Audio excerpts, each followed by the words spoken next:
Hello दोस्तों, आप सभी लोग कैसे हैं। आशा करें स्वस्थ होंगे और मस्त होंगे और आप सभी लोगों की पढ़ाई बहुत ही ज़बरदस्त तरीके से चल रही होगी। मेरा नाम इंद्रेश कुमार है और मैंने यूजीसी नेट जेआरएफ 2025 दिसंबर में क्वालिफाइड किया है विद 99.82 परसेंटाइल के साथ। तो आज मेरा जो ये लेक्चर चल रहा है वो चल रहा है विदेशी यात्रियों के विवरण पे। किस पे चल रहा है? विदेशी यात्रियों के विवरण पे, जिसमें मैंने कुछ कंप्लीट करवा दिया था। ये क्या लिखा है? विदेशी यात्रियों के विवरण। विदेशों का स्रोत भारतीय इतिहास में इसलिए भी जरूरी है क्योंकि ये जो बाहरी विदेशी लोग जो आए थे, बाहरी इतिहासकार जो आए थे, इन लोगों ने भारत को एक अपने अलग परिप्रेक्ष्य से, उस नजरिए से देखना स्टार्ट किया जैसा भारत वास्तव में था, या उन्हें जैसा लगा। जैसे राजाओं की नीतियां थी, या राजाओं का धार्मिक व्यवहार कैसा था, सामाजिक राजनीतिक कार्य कैसे होते थे, इन चीज पे बहस, इस चीज के बारे में जानने के लिए विदेशी यात्रियों का विवरण बहुत जरूरी हो जाता है। क्योंकि जो साहित्यिक साक्ष्य होते हैं वो तो किसी राजाओं के मतलब राजाओं के जो दरबारी इतिहासकार होते हैं उनके द्वारा लिखा जाता है, इसलिए उसमें जो होती है वो वस्तुनिष्ठता नहीं होती है, यानी व्यक्ति निष्ठा होती है। उसमें राजाओं को केंद्र मानकर, उनकी प्रशंसा के गुण गाकर, उनकी वीरताओं के स्वर गाकर उन इतिहास को रचा जाता है। और जो पुरातात्विक स्रोत होते हैं वो मूलतः अगर माना जाए तो होते तो वस्तुनिष्ठ है, लेकिन उसमें जितने भी इतिहासकार होते हैं सबकी अलग अलग व्याख्या होती है। जैसे जो नेशनलिस्ट होते हैं वो, और जो मार्क्सवादी होते हैं उनकी विचारधारा अलग होती है, ठीक है। और जो कैम्ब्रिज लेखन में होते हैं वो अलग होते हैं। रोमन इतिहासकार, बर्लिन इतिहासकार, ये सबकी अपनी अपनी अलग अलग धारणाएं होती हैं एक चीज को लेकर के, ठीक है। तो जो विदेशी यात्री हैं इन्होंने भारतीय इतिहास पे, प्राचीन भारतीय इतिहास के लेखन में इनका क्या क्या योगदान है, इसके बारे में आज हम डिटेल से पढ़ेंगे। इसका पहला जो लेक्चर हुआ था उसमें मैंने तिब्बती लेखक और यूनानी लेखकों के बारे में बता दिया था, जिसमें यूनानी लेखक में सिकंदर से पूर्व आने वाले लेखक थे, सिकंदर के साथ आने वाले इतिहासकार थे, और सिकंदर के बाद आने वाले थे इतिहासकार। तो मैंने क्या बताया था, जो ये चल रहा था, जो यूनानी थे, यूनानी, इसमें रिकैप करवा देता हूँ। तीन लोग आए थे सिकंदर से बिफोर में, यानी बिफोर सिकंदर, बिफोर सिकंदर, मतलब हिंदी में लिख दिया, बिफोर सिकंदर हो गया, सिकंदर के साथ, सिकंदर के साथ और सिकंदर के बाद। दोनों के लिए मैंने ट्रिक भी बताई थी, सिकंदर के बाद। इसके लिए मैंने क्या बताया था, MDPT। इस M से क्या हो जाता था, मेगास्थनीज, T से डायोडिनस, और P से प्लिनी हो जाएगा, और T से टाइमी, ठीक है। सिकंदर के साथ तीन इतिहासकार आए थे, उसमें नाम था अरिस्टोबुलस, आनेसिक्रेटस, और एक का क्या नाम है, निरियाकस, ठीक है। बिफोर सिकंदर से पहले जो आए थे उसके लिए मैंने सात, SHHT बताया था। एक साथ लिख सकते हो, SHHT, साथ बोल सकते हो। तो एस से क्या हो जाएगा, स्काईलैक्स हो जाएगा, हेकाटियस हो जाएगा, हेरोडोटस हो जाएगा, और टी से क्या हो जाएगा, टेशियस हो जाएगा, ठीक है। ये चीज मैंने बता चुका है। और तिब्बती लेखकों के योगदान के भी बारे में बता चुका है। जो तिब्बती लेखक थे उसमें एक ही फेमस है जिनका नाम था तारानाथ। उनके दो ग्रंथ मोस्टली फेमस दिखते हैं, एक है कंग्योर और एक का नाम है तंग्योर, ठीक है। ये हो गया ना तंग्योर। और दूसरी बात चल रही थी चीनी लेखकों की, चीनी लेखकों की। इसके लिए मैंने एक ट्रिक बताई थी, क्या बताई थी, एस फांसी, फांसी हुई है, एस फांसी हुई है इमचा की, इमचा, इमचा की, ठीक है। ये इमचा की मान लो, यहां तक ये है नहीं। इसका मतलब है सुमाचीन, ठीक है। क्या हो गया था, ये हो गया सुमाचीन। फा से फाहियान आया था, क्या आया था, फाहियान। और से सुंगयुन आया था, क्या आया था, सुंगयुन। चौथी सदी में आया था, सुंगयुन भी आया था। और क्या था, हाँ से क्या हो जाएगा, हवेन सांग हो जाएगा, हवेन, हवेन सांग। और ये हो जाएगा हुईली, क्या हो जाएगा, हुईली। जिसने किसने ये इसका दोस्त था और इसने हवेन सांग की जीवनी लिखी थी। किसने हवेन सांग की जीवनी लिखी थी, हुईली ने लिखा था। इसे इत्सिंग हो जाएगा, क्या यार, इत्सिंग हो जाएगा, इत्सिंग, ठीक है। ये भारत में आया था और ये 3 साल तक रुककर बौद्ध धर्म की प्रतियों को, बौद्ध धर्म के ग्रंथ जो थे उनकी प्रतियों को चीन लेकर गया था। ठीक है। मा से हो जाएगा मातवालिन, मातवालिन। इसने क्या लिखा था, जो मातवालिन था, और दूसरा जो है चाउजू कुआ है, चाउजू कुआ, ये चीनी इतिहासकार है। इसने क्या लिखा था, इसने चोलकालीन राजाओं का इतिहास लिखा था। क्या लिखा था, चोलकालीन इतिहास लिखा था, चोलकालीन राजाओं का इतिहास। मातवालिन जो था, इसने क्या लिखा था, जो मातवालिन था इसने लिखा था, हाँ, जो मातवालिन था इसने लिखा था, क्या था, हाँ, मातवालिन जो था इसने लिखा था, अभी बता रहा हूँ, थोड़ा सा फंस गए, हाँ, जो मातवालिन था, हाँ, कहाँ है, हाँ, इसने लिखा था हर्ष के पूर्वी अभियान का वर्णन। क्या लिखा था, हर्ष के पूर्वी अभियान का वर्णन, हर्ष के पूर्वी अभियान का वर्णन, हर्ष के पूर्वी अभियान का वर्णन किया था। हर्ष के शासन काल में आया था, हुइली था, इसने वैनसांग की जीवनी लिखी है। और वैनसांग जो था ये किसके दरबार में आया था, वैनसांग हर्षवर्धन, हर्षवर्धन के शासन काल में आया था, ठीक है। और इसके बाद आया सुग्योन, और ये था फाहियान। फाहियान किसके समय में आया था, तो चंद्रगुप्त विक्रमादित्य के समय में आया था। फाहियान किसके, चंद्रगुप्त विक्रमादित्य के दरबार में आया था। ये चीज समझ में आ गई। सुग्योन के बारे में, सुग्योन जो आया था इसने 3 वर्ष की बौद्ध धर्म की, 3 वर्ष रहकर भारत में बौद्ध धर्म की प्रतियां एकत्रित की थी। जो वैनसांग था इसका एक ग्रंथ फेमस है, सी यू की, क्या नाम है, सी यू की। ये ग्रंथ इसका याद रखना, ये ग्रंथ जो है चीनी भाषा का है, ठीक है। सी यू की जो ग्रंथ है। और वैनसांग जो आया इसने किसके, हर्षकालीन भारत के समाज, धर्म, राजनीति और उस समय उसके समकालीन शासकों के बारे में वर्णन करता है, ठीक है। ये चीज समझ में आ गई, वो चीनी लेखक। उसके बाद आते हैं अरबी लेखक। क्या आते हैं, तो आज मोस्टली जिस पर बात होनी है वो है अरबी लेखक। अरबी लेखक क्रम से चल रहा है, चूंकि किसमें जरूरत होती है, असिस्टेंट प्रोफेसर या यूजीसी नेट जेआरएफ के जो एग्जाम होते हैं, केबीएस हो गया, एनवीएस हो गया, पीजीटी, टीजीटी, उसमें इन लोगों का क्रम पूछा जाता है, चीनी लेखकों का क्रम। तो इसके लिए ट्रिक जो बनी है, एस फंसी हुई है इंचा की, ये हो जाएगा। इसके लिए 7 है सिकंदर से पूरा SHHT, और सिकंदर के बाद MDP फाइल जो होती है उसको टेस्ट करना है, MDP, ठीक है, MDPT। ये चीज समझ में। जो अरबी लेखक है इनके लिए जो ट्रिक है वो क्या है, साई, क्या बोलते हैं, साई अबू सूदी अल हसन, साई अबू सूदी अल हसन बतूता, अल हसन बतूता, ये ट्रिक है, साई अबू सूदी अल हसन बतूता।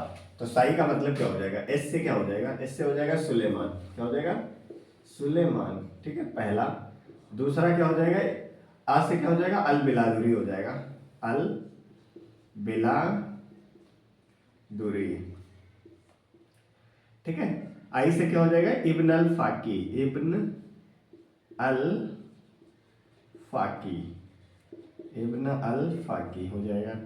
उसके बाद क्या हो जाएगा, अबू से हो जाएगा अबू जैद हसन, अबू जैद हसन, क्या हो जाएगा, अबू जैद हसन हो जाएगा। उसके बाद क्या हो जाएगा, अल से क्या हो जाएगा, अल बरूनी हो जाएगा, क्या हो जाएगा, अल बरूनी। ये पहला ऐसा मुस्लिम इतिहासकार था जिसने महाभारत, रामायण या पुराणों का अध्ययन किया था, ठीक है। ये हो जाएगा। हसन से क्या हो जाएगा, हसन निजामी हो जाएगा, हसन निजामी। और बतूता से क्या हो जाएगा, इब्न बतूता हो जाएगा, इब्न बतूता, ठीक है। ये चीज समझ में आ गई होगी, इब्न बतूता हो जाएगा। अब ध्यान से देखना है कि ये जो सुलेमान है इसने ग्रंथ का नाम लिखा है सिलसिलातुल, सिलसिलातुल तवारीख, सिलसिलातुल तवारीख, ठीक है। इसमें जो वर्णन किया गया है वो प्रतिहार राजाओं का वर्णन किया गया है। इस ग्रंथ में किसका मिलता है, प्रतिहार, प्रतिहार राजाओं का वर्णन मिलता है, प्रतिहार राजाओं का वर्णन मिलता है, ठीक है। अल बिलादुरी जो है इसने क्या लिखा है, इसने जो ग्रंथ लिखा है वो लिखा है फुतुह अल बुल्दान, क्या लिखा है, फुतुह अल बुल्दान, फुतुह अल बुल्दान, ये चीज समझ में आ गई होगी। और इसने एक क्या बताया था, ये मिहिर भोज और अमोघ वर्ष के समय में भारत आया। जो अल बिलादुरी था इसने क्या लिखा, जुर्ज, जुर्ज मतलब गुर्जर, जुर्ज को क्या बोला, गुर्जर, जुर्ज यानी गुर्जर क्षेत्र का उल्लेख करा है, गुर्जर क्षेत्र का उल्लेख करा है। हाँ ये आया था, ये जो सुलेमान था ये अमोघ वर्ष और मिहिर भोज के समय में भारत आया।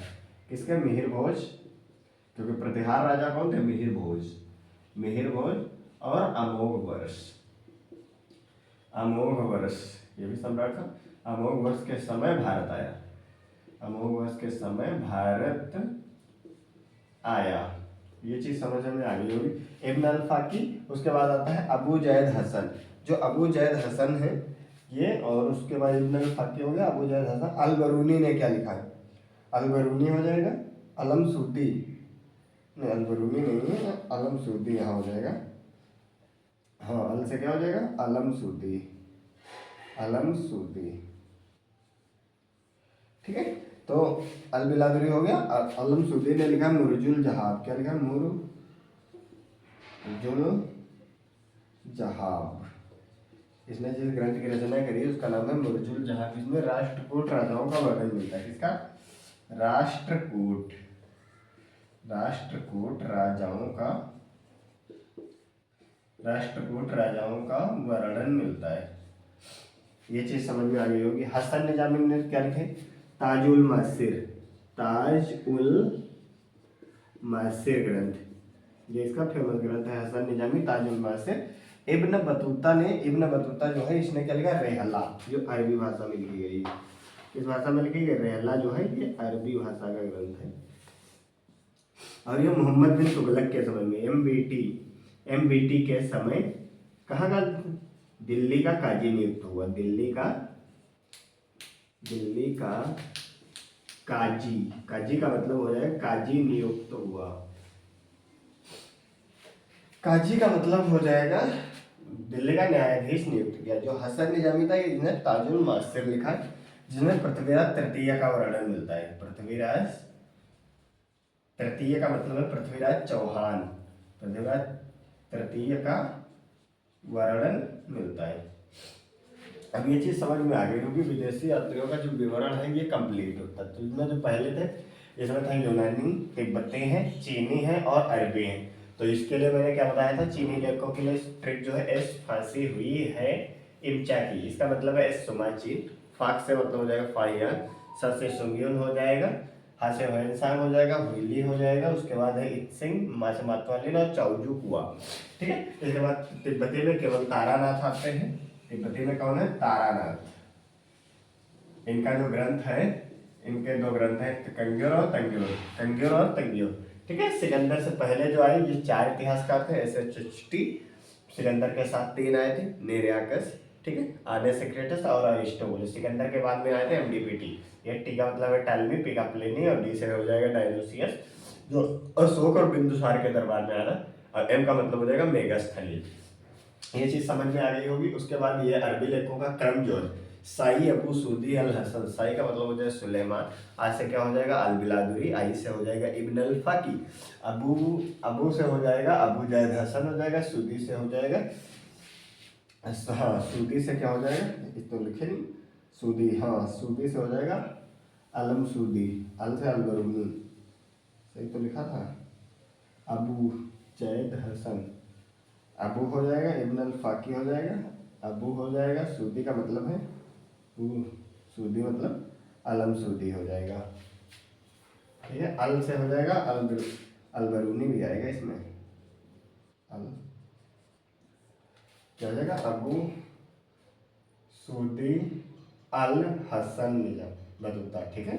अल बरूनी आ जाएगा। अल बरूनी जो था इसने क्या लिखा था, अल बरूनी जो था इसने लिखा महमूद गजनवी के समय में भारत आया, किसके समय में, महमूद गजनवी,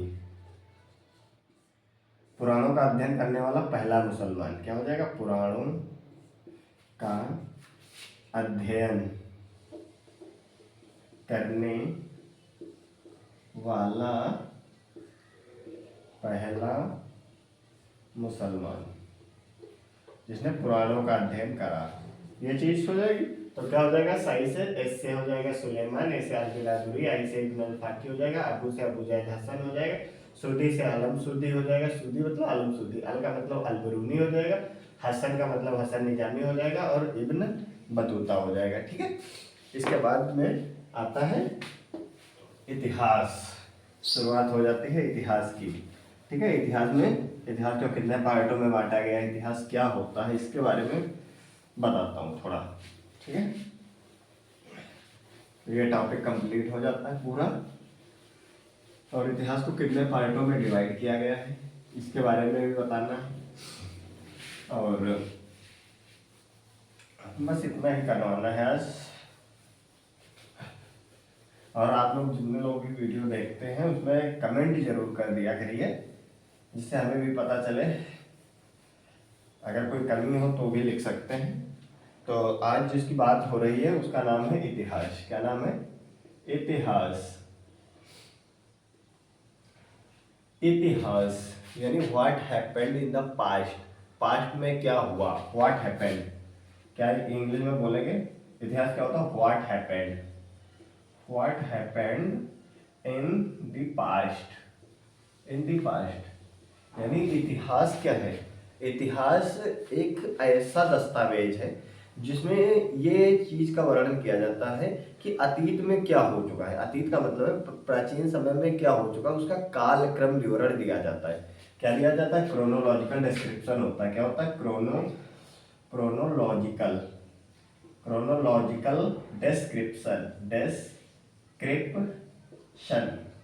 यानी काल क्रम के हिसाब से उसका संबंध वर्णन किया जाता है, कालक्रम के आधार पर। यानी अतीत में क्या घटनाएं घटित हो चुकी हैं, पास्ट में क्या हो चुका है, उसका क्रमबद्ध जो विवरण दे वही होता है इतिहास।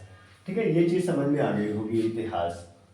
अब इतिहास को कितने पार्टों में बांटा गया है? इतिहास 3 तरह का मिलता है। तो पहला जो आता है वो आता है प्रागैतिहासिक काल। क्या आता है? प्रागैतिहासिक काल। ठीक है। जिसे क्या बोलते हैं? प्री हिस्ट्री बोलते हैं। क्या बोलते हैं? Pre history. प्री हिस्ट्री का मतलब हो जाएगा इतिहास से पहले की बात हो रही है। दूसरा जो है उसे बोलते हैं आद्य ऐतिहासिक काल। आद्य ऐतिहासिक आद्य ऐतिहासिक काल। इसका मतलब बोलते हैं प्रोटो हिस्ट्री। क्या? Proto history. ये क्या हो जाएगा?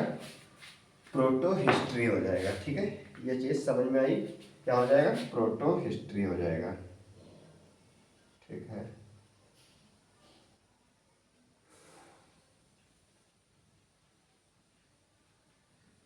Proto history. अब इसके बाद जो आएगा वो आएगा ऐतिहासिक काल। क्या आएगा? ऐतिहासिक काल। यानी अब जो आने वाला है उस ये हो गया आद्य ऐतिहासिक, प्रोटो हिस्ट्री। इसके बाद जो आएगा वो आएगा ऐतिहासिक काल। ऐतिहासिक काल यानी हिस्ट्रिक पीरियड। PARIOD। ठीक है।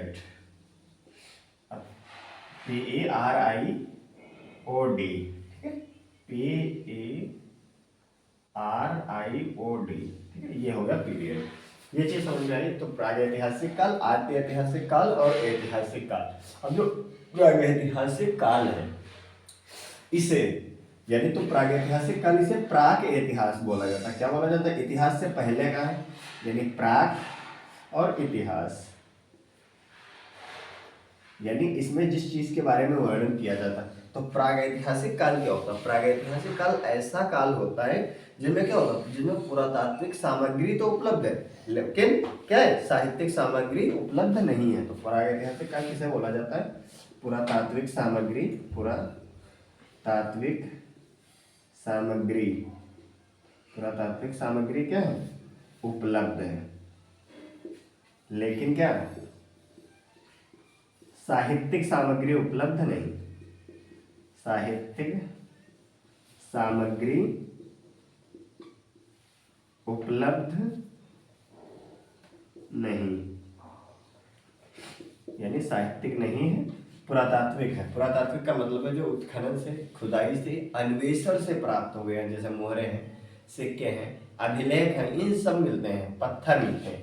तो इसमें जो मोस्टली काल आता है वो पाषाण युगीन सभ्यताएं आती हैं। एग्जाम्पल में अगर देखा जाए तो क्या हो जाएगा, पाषाण कालीन सभ्यताएं, पाषाण कालीन सभ्यताएं, यानी जब पूरा पाषाण काल चल रहा था, मध्य पाषाण काल आया और नव पाषाण काल आया, तब तक साहित्य का कोई भी प्रारूप देखने को नहीं मिलता, यानी साहित्यिक लिटरेचर उपलब्ध नहीं है। पुरातात्विक सामग्री मिलती है, जैसे सिक्के मिल सकते हैं, अभिलेख मिलते हैं, मोहरें मिलती हैं, चित्रकला मिलती है, पेंटिंग मिलती है। ठीक, ये चीज समझ में आई। आद्य ऐतिहासिक काल उस काल को कहते हैं। आद्य ऐतिहासिक काल किस काल को कहते हैं? आद्य ऐतिहासिक काल उस काल को कहते हैं जिसमें पुरातात्विक सामग्री और साहित्यिक सामग्री दोनों उपलब्ध है, लेकिन क्या है, लेकिन उससे पढ़ा नहीं जा सका। तो यानी क्या है, पुरातात्विक पुरातात्विक सामग्री है, ठीक है, और साहित्यिक सामग्री यानी लिटरेचर भी मिल जाता है, साहित्यिक सामग्री भी मिल जाती है, साहित्यिक सामग्री भी मिल जाती है, लेकिन इसके साथ किंतु लगा है, किंतु इसे पढ़ा नहीं जा सका, किंतु इसे पढ़ा नहीं जा सका, किंतु इसे पढ़ा नहीं जा सका। यानी इसमें साहित्यिक और पुरातात्विक साक्ष्य दोनों उपलब्ध है, लेकिन क्या हुआ, पढ़ नहीं सके। तो यानी इसमें जो सभ्यताएं आएंगी वो कौन सी आ जाएंगी, जैसे सिंधु घाटी की सभ्यता आएगी, और सिंधु घाटी की सभ्यता में देखो मोहरे भी मिले, अभिलेख भी मिले, लेकिन क्या है, जो लिपि मिली है उसे पढ़ा नहीं जा सका। ठीक है, ये चीज हो गई। या और वैदिक सभ्यता भी इसी में आ जाएगा। वैदिक सभ्यता किसका एग्जाम्पल, वैदिक सभ्यता इसी का एग्जाम्पल। अब देखो सिंधु घाटी सभ्यता जो है और वैदिक सभ्यता, वैदिक सभ्यता में क्या है, वैदिक साहित्य सभ्यता में भाषा मिलती है लेकिन लिपि का उल्लेख नहीं है, यानी भाषा तो है, इसके पास क्या है, भाषा है, लेकिन लिपि नहीं है। ठीक है, लिखने का ढंग क्या, सिंधु घाटी सभ्यता के बाद क्या है, लिपि मिली है, क्या मिली है, लिपि मिली है। ठीक है, लेकिन क्या है, भाषा नहीं है, क्योंकि भाषा कैसे मिली, चित्रात्मक मिली है, चित्रात्मक लिपि थी। कैसी लिपि थी, चित्रात्मक थी, लेकिन उसे पढ़ा नहीं जा सका। तो ये चीज समझ में आई, यानी पुरातात्विक सामग्री उपलब्ध है, साहित्यिक सामग्री भी है, लेकिन इसे पढ़ा नहीं जा सका। इसमें क्या है, पुरातात्विक सामग्री उपलब्ध है लेकिन इसमें साहित्यिक सामग्री उपलब्ध नहीं, इसलिए इसे क्या बोला जाता है, प्रागैतिहासिक काल बोला गया। ठीक है, ये इतिहास के पहले का कालखंड है। उसके बाद में आया सिंधु घाटी सभ्यता और वैदिक सभ्यता। और ऐतिहासिक काल, इसमें क्या है, इसमें जो है साहित्यिक साक्ष्य उपलब्ध है। क्या है, इसमें साहित्यिक साक्ष्य भी है, पुरातात्विक साक्ष्य भी मिलता है। क्या मिलता है, पुरातात्विक साक्ष्य भी मिलता है, और पढ़ा भी जा सका। जैसे इसमें क्या है, जैसे आधुनिक काल आ जाएगा। आधुनिक काल का मतलब ये हो जाएगा, यानी वैदिक सभ्यता के बाद का जो काल मिलता है। ठीक है, जैसे महाजनपद काल जो मिलता है, या जो हर्षवर्धन है 6वीं शताब्दी, 7वीं शताब्दी, 10वीं शताब्दी, उसके बाद मध्य काल आया और आधुनिक काल आया, इसमें ये सारा कुछ मिल जाता है। ठीक है, तो ऐतिहासिक काल में क्या क्या आ जाएगा, ऐतिहासिक काल में कहाँ से आ जाएगा, महाजनपद काल से, या 6वीं शताब्दी ईसा पूर्व का, 6वीं सदी ईसा पूर्व से, 6वीं सदी ईसा पूर्व से लेकर वर्तमान तक, ये काल जो होता है वो क्या कहलाएगा, ऐतिहासिक काल कहलाएगा। ठीक है, कल इसके बारे में थोड़ा और विस्तार से चर्चा करेंगे। इसका दूसरा विभाजन भी हो सकता है जो कृषि के आधार पर होगा, यानी प्रागैतिहासिक काल वो काल होगा जिसमें खेती नहीं करी जाती थी। यहाँ के जो आदिमानव थे, या जो जीव जंतु होते थे, जो आदिमानव मुख्यतः होते थे, वो किन चीज़ों पर डिपेंड करते थे, निर्भर करते थे, पाषाण शिलाओं पे, कंद मूल फल खा के अपना पेट भरते थे। लेकिन यहाँ पे आद्य ऐतिहासिक काल या ऐतिहासिक काल जब आता है, धीरे धीरे क्या हो जाते हैं, पहले यहाँ कैसे थे, हंटरर थे, शिकारी थे, खाद्य संग्राहक नहीं थे। ठीक है, जो शिकार करते थे उसे ही खा लेते थे। लेकिन यहाँ जब आते हैं तो क्या करते हैं, शिकार इकट्ठा भी करते हैं, खाद्य संग्राहक हो जाते हैं, और खाद्य संग्राहक से लेकर क्या हो जाते हैं, खाद्य उत्पादन की अवस्था में भी पहुंच जाते हैं। ठीक है, तो ये चीज समझ में आई। यहाँ क्या करते थे, डेली का डेली शिकार करते थे, खा लेते थे। यहाँ जब आते हैं इस काल में तो क्या करते हैं, धीरे धीरे जानवरों को मारते हैं, खाना इकट्ठा करते हैं, उसे रख भी लेते हैं। लेकिन यहाँ जब तक आते हैं ऐतिहासिक काल में, तो क्या करने लगते हैं, खेती से उत्पन्न भी करने लगते हैं। ठीक है, फसल उत्पादन भी करने लगते हैं। तो आशा कर रहे हैं ये सीरीज आप लोगों को काफ़ी पसंद आ रही होगी। तो इसके अलावा जो सीरीज चल रही है इसे काफ़ी डिटेल से अध्ययन करें और मेहनत लगाकर मन लगाकर पढ़ें। और तब तक के लिए जय हिंद, जय भारत।